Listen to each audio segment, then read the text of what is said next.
রাঙ্গুনিয়ায় word বিএনপির দলীয় কার্যালয়ের শুভ উদ্বোধন। চট্টগ্রামের রাঙ্গুনিয়ার পোমরা ইউনিয়নের ৭ নং ওয়ার্ড জাতীয়তাবাদী দল বিএনপির দলীয় কার্যালয়ের শুভ উদ্বোধন করা হয়েছে শনিবার ২৫ জানুয়ারি দুপুরে দক্ষিণ পোমরা শহীদ জিয়া নগরস্থ দলীয় কার্যালয়ের শুভ উদ্বোধন করেন অধ্যাপক কুতুবুদ্দিন, আবু আহমেদ হাসনাত সহ অতিথিবৃন্দ।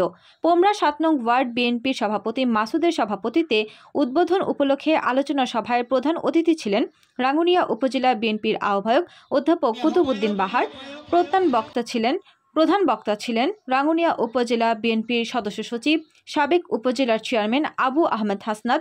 বিশেষ অতিথি ছিলেন রাঙ্গুনিয়া উপজেলা বিএনপির যুগ্ম আহ্বায়ক মুজিবুর আলম মুজিব, রাঙ্গুনিয়া পৌরসভা বিএনপি সদস্য সচিব আব্দুল সালাম, ওয়ার্ড বিএনপি সাধারণ সম্পাদক নাজিমুদ্দিন নাজু ও ইউনিয়ন যুবদলের যুগ্ম আহ্বায়ক জানে আলম এর যৌথ সঞ্চালনায় সভায় বিশেষ অতিথি ছিলেন পোমরা ইউনিয়ন বিএনপি সভাপতি আজিজুল রহমান সওদাগর, সাবেক সাধারণ সম্পাদক আজিজুল ইসলাম চৌধুরী, সাধারণ সম্পাদক দিদারুল আলম, সাংগঠনিক সম্পাদক আনওয়ারুল ইসলাম বাচ্চা, পোমরা ইউনিয়ন যুবদলের সদস্য সচিব মাসুদ রানা, সিনিয়র যুগ্ম আহ্বায়ক আলম শাহ, যুগ্ম আহ্বায়ক আফসার, যুগ্ম আহ্বায়ক সোলাইমান সহ যুবদলের নেতা গোলাপুর রহমান, প্রভাবশালী ছাত্রনেতা মোহাম্মদ চৌধুরী, ছাত্রদলের নেতা আবির, হাসান, কাউসার প্রমুখ। এছাড়াও শুভ উদ্বোধন উপলক্ষে বিএনপি সহ নেতা কর্মী কার্যালয়ের সামনে